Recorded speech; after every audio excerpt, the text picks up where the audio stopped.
que respirar para falar. O nome? Meu nome é Mônica. O Padre Zé, para mim, é meu amigo. Às vezes eu tô no dia a dia, hoje, sobretudo depois da partida dele, no dia a dia, na labuta, aí eu fico pensando assim, refletindo, eu convivi com o Padre Zé. E eu fico pensando, eu tenho um amigo que está no céu e que para mim, embora a igreja ainda formalmente não reconheceu o santo, para mim ele é santo. E isso me traz um orgulho tão grande de saber que eu convivi com o santo.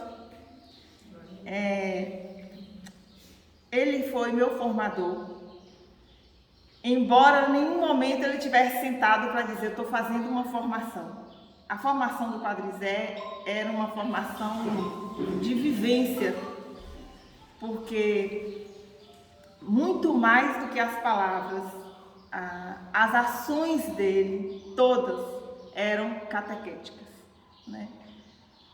Não falo nem da homilia dele, porque a homilia dele era catequética. A gente ia na missa, todo mundo que participou de uma missa do Padre Zé saiu com formação, porque ele tinha uma homilia catequética.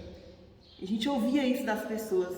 Para mim, particularmente, eu vou falar um pouquinho de como eu conheci, porque eu acho assim, entende melhor. Eu era muito jovem e essa é a tristeza que eu carrego no coração, porque na minha juventude, naquele tempo, eu não tinha a compreensão absoluta de tão grande era o momento de vivência com o Padre Zé. Se fosse hoje, eu aprenderia muito mais. E tinha acabado de me formar com 18 anos, fui embora para a Conquista, porque Tremedal é uma cidade que não oferece oportunidade à juventude, e eu voltava a cada 15 dias, porque eu era catequista na comunidade Matança. E numa dessas voltas tinha um encontrão na paróquia e foi o momento que eu conheci o Padre Zé. E o Padre Zé, ele conhecia as pessoas provocando. Era a maneira que ele tinha de conhecer a pessoa. A gente ficava chateado com ele, porque ele perguntava e provocava a gente. Então eu me lembro muito bem desse momento, foi no encontrão. A gente fazia trabalho em grupos e num dos grupos a reflexão, numa resposta eu disse que o cristão tinha que ser coerente. E isso foi para o mural, no cartaz. Eu muito vergonhosa, apresentou tudo e ele perguntou quem fez essa frase, quem fez essa palavra. E aí tinha sido eu, meu coração disparou. Agora o que eu falo? E o que é ser coerente para você? Diante de uma assembleia enorme, como é que eu ia levantar e falar para o Padre Zé o que era ser coerente? E aí eu levantei e falei, Padre, ser coerente é fazer aquilo que fala, ter coerência na fala. Eu falo aqui, mas eu tenho que vivenciar isso. O cristão no dia a dia precisa vivenciar o que ele fala, o que ele reza. E ele não contente insistia. E me perguntou umas 3 vezes, querendo aprofundar nessa palavra da coerência. Eu fiquei muito chateada com o Padre Zé, porque ele me expôs. E a forma que ele fala, daquele jeito italiano, forte de falar, eu achava que ele estava brigando comigo. Então eu saí da assembleia entendendo que o Padre Zé bateu boca comigo na assembleia diante de todo mundo. Aquilo me deixou chateada. Eu fui embora para a casa da minha tia, Adelina, dormir, porque no outro dia tinha que pegar o ônibus cedinho, ir para a Conquista, trabalhar e estudar para tentar fazer uma faculdade, um vestibular. Fui embora dormir para a casa da Adelina e fui chateada. No outro dia, antes de pegar o ônibus das 9 horas da manhã, como eu estava de favor na casa dos outros, eu levantava cedo e ia fazer alguma coisa, varrer a casa, passar um pano, fazer alguma coisa para ir embora, né? Estava eu passando pano na casa, o Padre Zé abriu a porta da casa de Tia Delinha. Ele chegava, ele não batia. Ele já chegava, estou entrando. E entrava, né? Ele chegou, eu estava passando pano na cozinha, me lembro como hoje. Ele foi entrando direto. Mônica! E eu falei, meu Deus, eu briguei com ele. O que ele veio? Será que ele veio terminar a briga comigo? Eu queria falar com você. E aí eu falei, meu pai do céu, aquele vozeirão, a gente não era medo, mas era um respeito que fazia a gente silenciar. Eu queria falar com você, eu falei, mas padre, eu tenho que ir embora, eu vou pegar o ônibus às 9. Ele entra aqui no carro, eu quero conversar com você. E ele não queria conversar ali. Entra aqui no carro, eu, meu Deus, agora o que ele vai fazer comigo? Ele me botou dentro do carro e fez a curva assim, indo para a paróquia, e eu tenho uma proposta para você. Eu falei, meu Deus, ali eu gelava. E uma proposta de trabalho, você quer? Eu falei, pá, claro que eu quero. Claro que é para trabalhar comigo. Aí que eu fiquei. Eu falei, mas o homem brigou comigo ontem e está me chamando para trabalhar. E eu falei, é porque eu achei interessante a sua postura ontem. Eu preciso de alguém assim, firme do meu lado. Aquilo para mim foi assim, enorme. Um presente. Foi um presente. Eu achei que ele tinha ficado chateado, que a gente tinha brigado, mas na verdade ele estava me provocando para me conhecer. E ele provocava as pessoas para conhecer as pessoas. E ele falou assim, você sabe, é para trabalhar comigo. Eu falei, sim, padre, mas fazer o quê? Ele, eu quero informatizar a paróquia, é para trabalhar com o computador. Eu falei, mas padre, eu não sei. Nunca peguei um computador na minha vida. Não sei como usar. Ele deu uma freada no carro, que eu tive que segurar no painel. Ele freava de vez, né? Deu uma freada, olhou para mim e disse assim, não tem problema, eu contrato uma pessoa para te ensinar. E seguimos para casa dele. E começa amanhã, falou para mim. Não, você não vai mais para a conquista. Aí pronto, tive que avisar minha tia, não viajei, fiquei. E ele falou, você tem uma pessoa, um amigo? Eu falei, tem um amigo que sabe. E aí foi assim, ele contratou um amigo meu para me ensinar dentro da casa dele. Então, isso que eu tive essa oportunidade, que eu pensei, meu Deus, como eu não soube aproveitar tudo isso, porque eu trabalhava dentro da casa dele, tive a oportunidade de conhecer com profundidade o Padre Zé, os hábitos, o modo, o jeito que ele chegava das comunidades, e escutar muitas coisas, né, profundas dele ali, enquanto ele estava na cozinha, eu estava trabalhando. Então foi isso. Trabalhei com ele dentro de casa, depois passei a ser secretária paroquial. E esse era um Padre Zé era um homem que tinha uma visão de futuro que a gente parava para pensar assim, como é que ele pode ter uma reflexão assim, né? Como ele dizia as coisas com muita maturidade, com muito conhecimento. Às vezes eu pensava, será, na minha inocência de juventude muito jovem, será que ele conversa com Deus e Deus conta essas coisas para ele? Eu pensava. Porque ele tinha, o que ele falava acontecia. E era tão profundo, que eu ficava intrigada com aquela maturidade, com aquela, sabe, com aquela conduta dele, as coisas. E uma das coisas que mais me encantava é que ele escutava as pessoas. Sobretudo de pedir opinião. Diversas vezes ele chegava tarde da comunidade, cansado, pegava a cadeira em frente lá na secretaria paroquial, pegava a cadeira, colocava em frente à janela, botava o braço na janela e perguntava assim, Mônica, o que é que você pensa sobre isso? Sobre política, sobre associação, sobre a vida, sobre qualquer acontecimento. Sim, mas o que é que você pensa? E eu falava, meu Deus, ele quer mesmo saber a minha opinião, ninguém nunca quis. E ele não fazia isso só comigo. Ele perguntava às pessoas o que as pessoas pensavam, né? O que elas achavam. Era a forma dele conhecer, dele, sabe? Então ele fazia isso com muita profundidade. E uma vez, E ele era um padre, assim, inculturado, né? Uma vez eu na sala digitando e ele atendendo na varanda, na frente. E entrou uma senhora, eu não vi a cena, mas eu mentalizei. Entrou uma senhora, assim, bem angustiada pela fala, e falou assim: padre, benze eu. Quando ela falou benze eu falei, vixi. Talvez se fosse um outro padre, ia abominar essa fala, né? Benze, mas benzer. E fez um silêncio de alguns segundos e eu fiquei assim segurando para escutar. Aí ele falou assim: levanta, fica de pé, vamos rezar comigo. E rezou a Ave Maria e a Santa Maria. Tá benzida. E de cara escutando.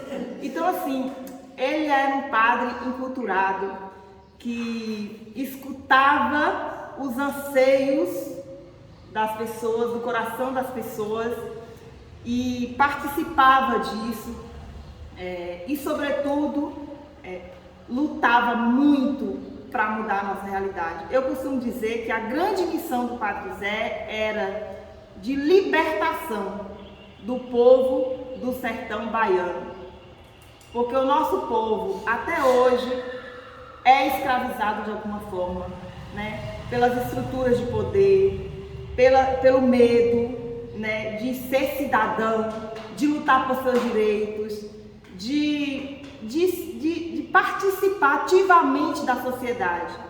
E essa foi uma grande luta do Padre Zé, de libertação do povo. Por isso ele insistia tanto para que o povo participasse, criasse associações, participasse das reuniões da Câmara, enfim. E ele tinha não essa luta por justiça.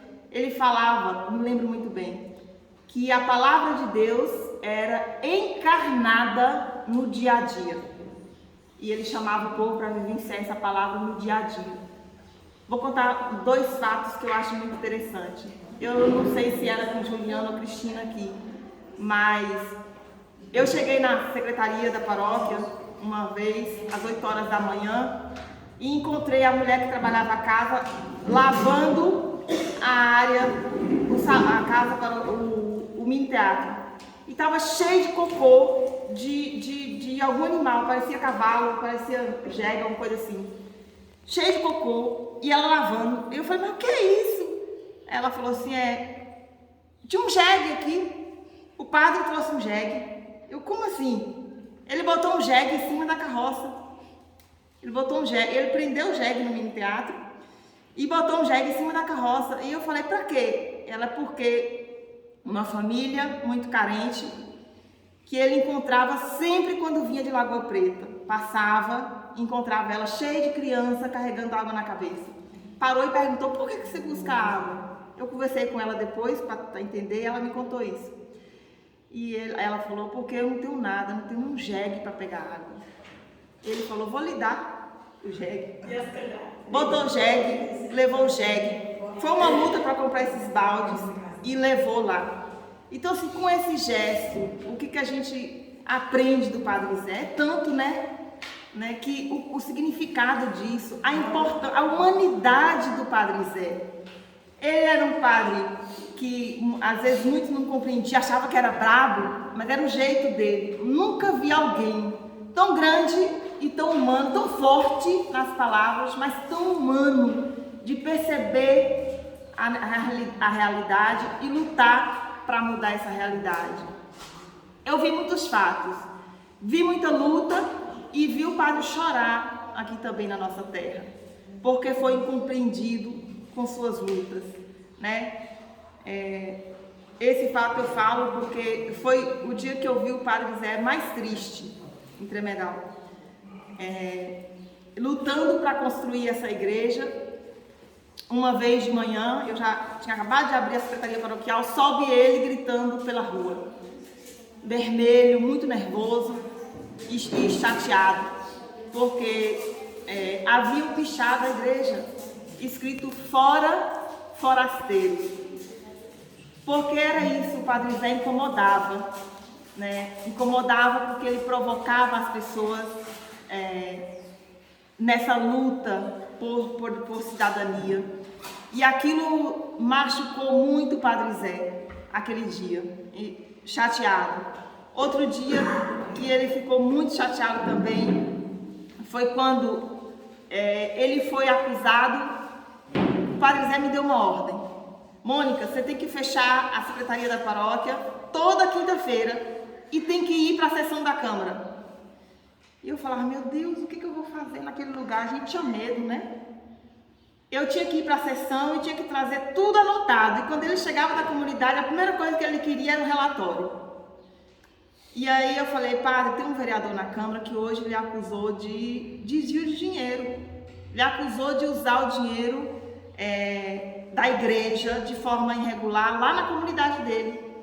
Porque o Padre Zé começou a fazer uma ação, um trabalho, um projeto nessa comunidade, que era a comunidade do Agreste, e de libertação na comunidade do Agreste, de projeto social, de construção de horta, reforma de casa, ensinando o povo a produzir para sobreviver. E aí se incomodava, porque o povo ia deixando de ser dominado politicamente. E ele foi acusado na igreja, na Câmara. E no dia seguinte, essa mesma pessoa que acusou o Padre Zé ia ser testemunho na igreja. Quando o Padre Zé se preparou para celebrar o casamento, esse homem se colocou lá para entrar como testemunho. Aí o Padre Zé, não, na igreja você não entra. Eu imagino, porque eu não vi toda a cena, mas o povo contou depois, eu na secretaria paroquial, trabalhando, chega ele nervoso e bate o livro. Aí eu falo, padre, mas o casamento já terminou? Ele falou, não, briguei com o vereador. E contou a briga, ele contou a briga. Briguei com o vereador porque não é exemplo para ninguém. O que você acha? Aí eu falei, padre, o senhor tem razão de que nesse fato ele não é exemplo, mas o senhor não podia ter proibido de entrar porque a igreja não pode proibir. Ele, pois é, eu sei, mas eu não aguentei aquilo. Que ele não tinha medo de reagir, ele reagia mesmo, não importava se era prefeito, se era vereador, se era quem fosse, ele não tinha medo de falar. E aí aquilo provocou muito ele foi intimado. Então foi o dia que eu vi o Padre Zé chorar, quando ele recebeu a intimação. E aí ele falava, Mônica, eu saí de um país de primeiro mundo e fui intimado em Tremedal. Eu vim ser intimado na justiça em Tremedal, aqui, e chorando, o olho cheio de lágrimas, desceu lágrima, eu fiquei, ali para mim foi de morte. E ele não sabia como reagir, né? Como buscar um advogado. Foi a Albina, inclusive, que me orientou a buscar um advogado. E o Padre Zé me provocou a fazer essas saídas, porque eu era muito jovem, não tinha hábito de ficar viajando, a não ser ir ali em Conquista. E atrás dessas pessoas eu saí sem conhecer, na busca de Dr. Rui Medeiros, porque era advogado da diocese. E cheguei no escritório de Rui, aquele medo, muito jovem. Falei, Rui, Dr. Rui, eu vim aqui em nome do Padre Zé. Contei quem era o Padre Zé e a luta que ele fazia. Rui brilhou o olho e falou, eu vou, me busca. Eu falei, busco. Rui veio ser o advogado do Padre Zé, não cobrou nada por isso. E o Padre Zé chegou da sentença, com o Rui acompanhado, feliz, na secretaria paroquial. Eu falei, ué, padre, não deu nada? Mandou dar cesta básica? Cesta básica eu já dou todo dia. Não me arrependo da briga mais. Fiz bem em brigar. Fiz bem em brigar, porque a cesta básica eu dou todo dia. Então, assim, e Rui voltou outra vez na paróquia. O Rui ficou tão apaixonado pelo padre, pela história, que Rui voltou outra vez na paróquia, doutor Rui, numa reunião com a juventude, para falar sobre participação social, política. Foi uma conversa muito boa. Então, assim, se eu fosse ficar falando, eu falaria tanta coisa que eu não estou contando, mas assim, o Padre Zé, ensinou muito a gente. E aqui do bairro, o Complexo, particularmente, ele tinha um carinho profundo, e Deda contou um pouco sobre isso, porque o Padre Zé começou a sofrer dentro e fora da igreja. E ele encontrou no bairro Complexo seu apoio. Ele falava comigo, Albina, né? Que ia ter reunião, traz o povo do Complexo, porque eu preciso me sentir protegido. Não era essa a palavra que ele apoiado. usava. Ele precisava ter gente aliado do lado dele, assim, amigo, era isso, a palavra, eu quero me sentir ao lado de amigos. E aquele dia, eu entendi sobre estratégia. Quando ele começou a fazer isso, eu entendi sobre estratégia. Ele falava assim, Mônica, tem que ter estratégia. E não era uma palavra desconhecida para mim. Entendi sobre estratégia justamente aí, quando ele sofria e ele buscava esses apoios. Então não é porque ele não tinha medo, né? Ele tinha coragem, mas ele precisava se sentir amparado do lado de pessoas amigas. E ele falava, tem reunião, traz o povo do Complexo. E o povo do Complexo subia direto para a reunião. Falar, se mexer com o Padre Zé, mexeu com a gente. Então, assim, ele era muito humano. Muito humano. Estava sempre presente no meio nosso, nas conversas com a juventude, nos momentos familiares. E, realmente, ele conhecia as pessoas pelo nome, se importava com a vida. E se era um animador de comunidade, ele se preocupava se a pessoa tinha alguma fonte de sobrevivência que tornasse essa liderança independente do poder público, para que essa liderança tivesse muito mais coragem de lutar. Muitas pessoas aqui em Tremedal, ele procurou, de alguma forma, fazer com que essas pessoas tivessem acesso a uma renda para libertar essas pessoas das amarras do poder público. Muitos não compreenderam isso, outros compreenderam sim e levam isso para a vida. Então ele se preocupava com a geração de renda justamente para que tivesse sobrevivência, para que tivesse o consumo, é claro, mas para dar liberdade às pessoas. E casou com a